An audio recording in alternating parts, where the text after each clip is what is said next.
Hey guys, I hope everyone is having a fantastic day, whether you're watching this in the morning, in the afternoon, or in the evening. Today, what I wanted to do is give you my opinion of the top 5 budget knives. For me, a budget knife is $100 or less. This particular knife here is an honorable mention to fill the void for those who think $100 is too much. And when I say budget, I'm not saying cheap. I'm just saying a knife that fills that roughly $40 to $100 range. It's a knife I can carry every day. It's a knife that I still, even though I carry higher end knives, it's knives that I enjoy still. And if I'm not mistaken, every one of these came out in 2022. So because we have some that are over $50, I wanted to bring out an honorable mention. And this is a knife that was designed by Colin Mason Pierre of Divo Knives and of CM Knife Design. This is the Kubey Royal. The Kubey Royal. Hold on, guys. Go kill something. I apologize. The Kubey Royal is D2 G10. It is a smaller EDC knife. It is a front flipper that actuates very easily. It does give me a full 4-finger grip on the handle, and it is a nice sheep's foot.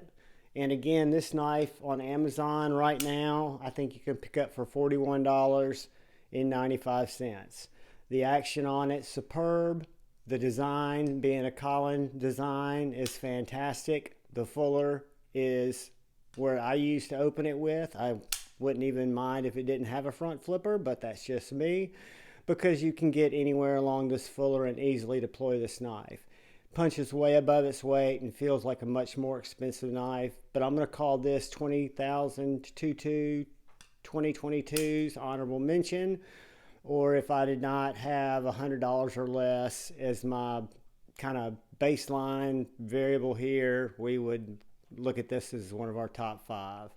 But starting now, I'm going to give you my opinion of the top 5 knives that I acquired in 2022. I think they all came out in 2022 that are in order from 5 to 1, my top 5 under $100 knives. Number 5 is also a knife by Kubey. It's a larger EDC knife. It is a traditional flipper with a thumb hole, and it's the Kubey KU322. This knife has been in other videos, top 5 videos for knives that I've done, top 5 budget knives that I was currently carrying, and it's a knife that I still currently carry, especially on weekends when I know I'm going to be beating on it and using it to cut more than just paper and cardboard. But this knife, guys, has held up fantastically well.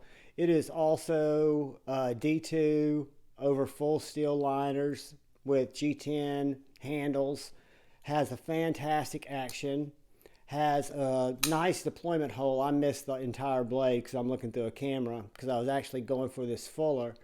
And it also has this fuller that runs up the length of the blade that gives you really anywhere to deploy that blade if you like to middle finger flick, or it's got a very well balanced flipper tab. Again, I can get a 4-finger full grip on this knife. It's got some nice jimping behind this little bit of poon. I love the tall flat grind blade because it does make it very slicey, but does also give you enough blade stock and thickness to beat on it a little harder if you need to. And this knife comes in right around $40 on Amazon.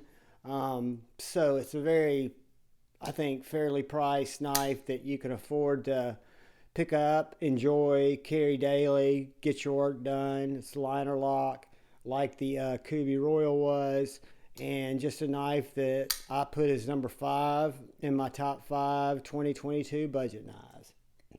So moving on, we go to a knife that I saw on Brother Jared Neves' channel. Would I just say Reeves? Jared Neves, Jared and Kara's channel. and it is the CMB Predator. I saw his review of this knife. I actually went to Atlantic Knife Company and picked up a specimen to try it out because it looked very interesting, and his video being very objective and pointing out the good and the bad made me think that this was a knife worth trying out. And this knife, guys, has been a fantastic knife. It's D2 micarta, and I don't know how well you can tell this micarta, but it's a smooth, I would say more on the paper micarta, but it just feels really good and soft in the hand. It's got a very nice sharpening choil, tall flat grind blade, and an axis bar style lock that works very well. I cannot remember if this was in my top bar style lock video, but I think it was. If not, it should have been.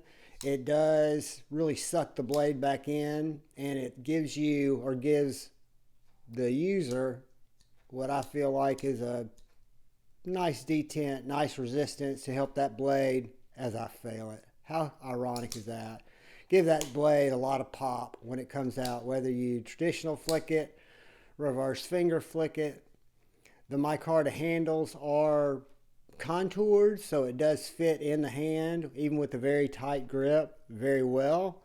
The pocket clip is a standard stamped clip, but goes in and out of the pocket very well, and also provides more than ample retention. Stonewash blade, nice blade shape. I was kind of drawn when Jerry did the first review on it. I was kind of drawn to the shape of the blade, the shape of the knife, the look of the knife. It's very well balanced. And yeah, I thought it was a fantastic knife. So when I was putting together my top 5 for 2022, I knew this was going to come into the play. I didn't know exactly what position. We're going to call this number 4. It is in D2, and it comes in at right around $50, and that is the CMB Predator. So moving on, I could not do a top 5 budget knife, even though this is more in the under $100 range, without including the only Civivi on this year's list, and that is the Civivi Baby Banter. The Civivi Baby Banter is a smaller knife, 5th pocket carry knife, nice EDC knife if you're going to the office or you're doing some real light work, because this knife is unique in the design, in the materials, and in what I consider the feel of the knife and how the knife makes me feel, and where it gets its value for me from is that design. So this knife, I even broke out my handy dandy Ben Banter's titanium ruler that you all know I cannot read because the numbers do not have any color on them. So let me just get my bearings on which side's inches and which side's centimeters. So this little knife, even though it only has a 2.5 inch blade and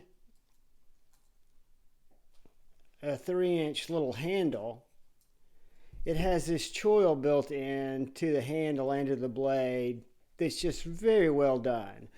It's got drop shut action. It can be deployed from a regular thumb flick or reverse finger flick. It's on bearings, so it does have, like I say, very good action. It's the second Ben Banter, it's not the second Ben Banter, but it's the second baby Civivi Banter I've had in my collection. I've got a good friend who had seen one of my videos using it as a review knife and asked about the knife and thought it was a knife he'd like to try out and was going to purchase one. And I wanted to forward that one on to him to let him try it out and see what he thought. And since not only do I use it as a comparison knife for size, I think it is an absolute fantastic EDC knife. So this is the second baby Banter that I purchased in 2022, and I got this one recently. But the way that it fits my hand, guys, I could use this as a primary carry if I was going to the office every day of the week. I'm not going to need to cut into anything more than that 2-inch blade with that nice choil, which is probably going to give me, I don't know, a little less than 2-inch cutting area, but I can cut into boxes, I can cut into packaging materials, I can cut straps. anything I need to cut on the daily in the EDC urban office environment, this little knife is more than up to the task. It's super light. It's made out of VG10 steel. Nice micarta handle. I don't know if you can see this particular micarta compared to the CMB, but it's got a little bit more texture, quite a bit more texture actually. I'd call it more of a burlap micarta, but it's done very well. Drop shut action, and then just a little knife that whether you carry it in your fifth pocket or your primary pocket, need to pull it out to make a few cuts. It's not threatening. It's very usable. Yeah, I can't talk, guys. It's Sunday when I'm recording this. But anyway, very usable, and it's a knife that I enjoy quite often, and it falls in at number 3. It's a little more expensive at $61 right now if you go to Amazon, but that's the Civivi Baby Banter. I do not yet have the full-size Banter, but it's one that I probably will bring into my collection because I have the wee Banter, the Civivi Baby Banter, and I like the design of the wee Banter, so the full-size Banter will probably come into the collection at some point. But coming in here at number 3, right in the middle, we have our Civivi Baby Banter. So moving on, number 2 is a knife that came into the game for me a little bit later, and I think it's a later release in 2022. This is the Volsteed Racoon.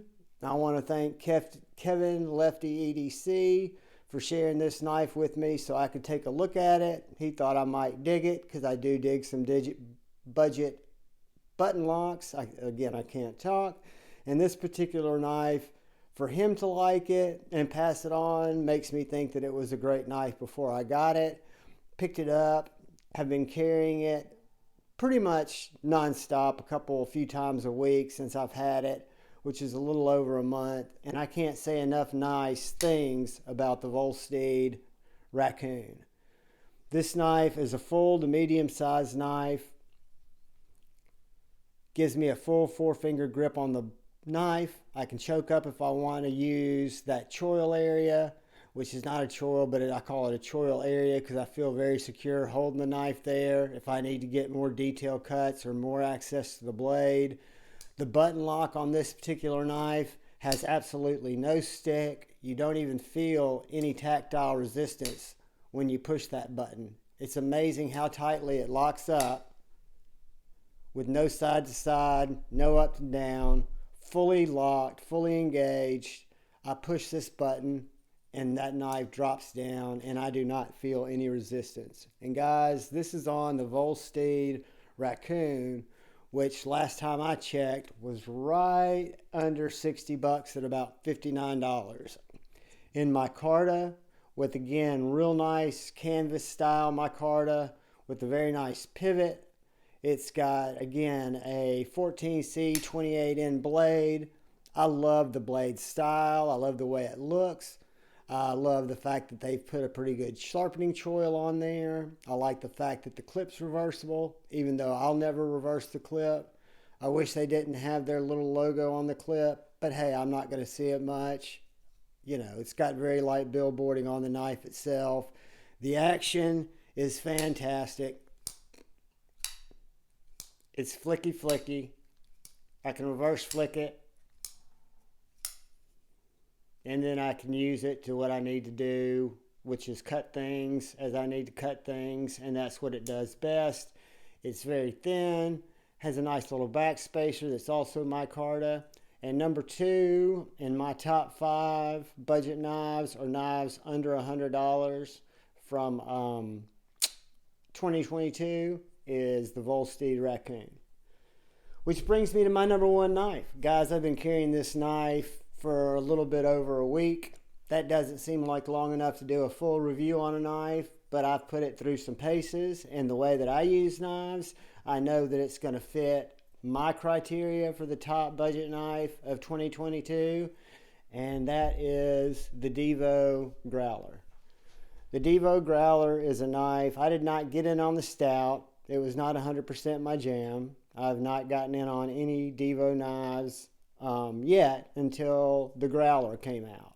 And I'd kind of watched its development. I like the style of the knife. I like the size of the knife. I like the materials used to create the knife. And this is all before I had the knife in my possession.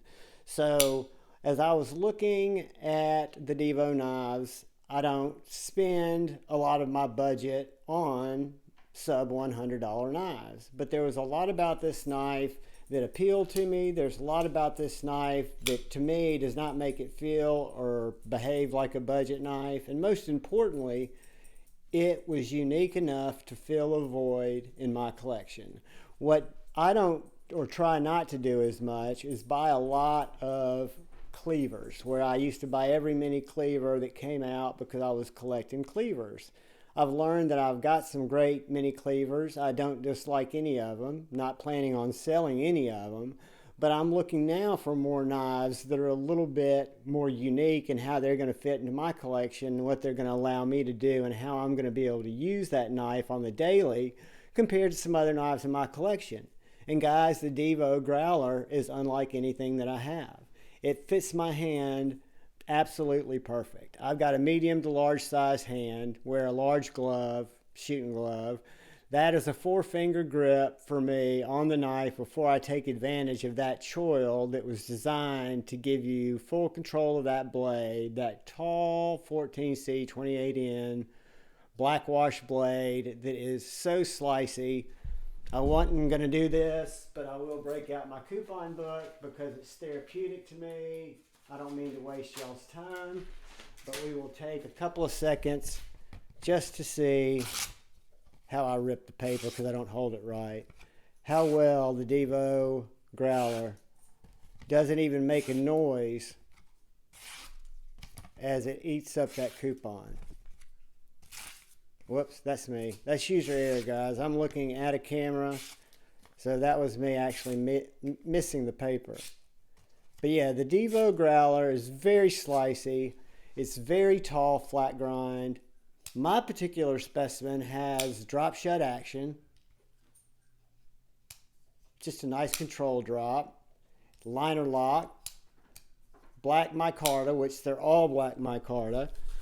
These knives are White Mountain Knives exclusives. So the reason my budget knife top 10 or top 5 knives was not called budget knives is because I wanted to call it knives that are under $100. This knife lists on White Mountain Knives website for 85 doll hairs. So you look at a knife that's $85, you put a 10% code, whether you use the maker's code Lefty10 or you use our brother Tri-States or one of our many other creator buddies who have codes at White Mountain Knives, and you're going to get 10% off. That means this knife's going to end up costing you $76.50 shipped. So that's a sub $80 knife that checks every box for me in what I look for in an EDC knife. I said I've only had this knife for coming on a little bit of a week. Guys, this knife has not left my pocket. I carry it every day. I'm also, as you guys that watch the channel know, am kind of fixated by my small fixed blades, no pun intended. Small fixed blade, fixated in my belt sheath. But the Divo Growler has been in my pocket every day. I've cut stuff with it every day. I've processed cardboard with it every day. I've made marks on the black wash blade. Guys, I'm not a pristine knife have-to-haver guy. I mean, I think if you're going to use a knife, not that I'm saying use your shit, because I don't care if you do or if you don't or how you use it, but I have no problems with the marks that I'm acquiring on my black wash on my blade, and I would never think of that as something that's a negative. I just it kind of tells me it's actually a positive because I'm using the knife. I'm using the knife because it feels good in my hand. It makes me feel good when I use it. And I'll be honest with you guys, I can't say that about a budget knife in a long time. That's really made me feel like I'm going to carry that every day. Yeah, I love the Volsteed Racoon. Fantastic knife. I like carrying it. I like cutting with it. I love the CMB Predator. It looks unique. It's unlike any knife I've ever carried. It's kind of got a different vibe to it. I dig it. My baby Banter is fantastic. I can use that to open packages. I can use that for my review videos, for my size comparisons. Fantastic little knife. And then I love my Kubeys and my K322. Again, those are the top 5 right there, guys. But number 1 knife for me, without a doubt, is the Divo Growler. If you guys haven't picked up one yet, check out White Mountain Knives. I think they still got some in stock. They're black wash if you like black wash. They're satin if you like satin. They're stone washed if you like stone washed. Great micarta. I'd put this micarta up with the Civivi micarta and the Volsteed micarta, and I would say the Divo micarta kind of takes the cake. It's all black. They didn't give you a lot of options, but they gave you quality. I look at this knife as just a fantastic knife. Again, this is somebody who has not had a Divo knife in their possession before. This is my first foray into Divo knives, and I can assure you it won't be my last. This knife has got my attention so much that I'm following the domestically produced, made in the USA, higher end growler that uses American made materials, or that's going to be taken wrong. It uses materials and then it is manufactured here in America. It's a US made knife. I'm looking forward to that knife coming out, and I'm looking forward to having a growler in full tie or tie with carbon fiber and inlays. Guys, these are my top 5 for 2022. Thank you for stopping by. Thank you for visiting my channel. Thank you for looking out for the guy or gal to your left. Thank you for looking out for the guy or gal to your right. Thank you for looking out for each other. Move forward with love in your heart. Have happy holidays. Be safe. Merry Christmas. Happy Hanukkah. Happy Kwanzaa. Happy love each other. And I love you all. I thank you all. Again, this is Javon's top 5 knives under $100. I would call them budget knives, but I don't want to insinuate anyone's budget. So they're top knives under $100. I could recommend any one of these. I love you all. Peace.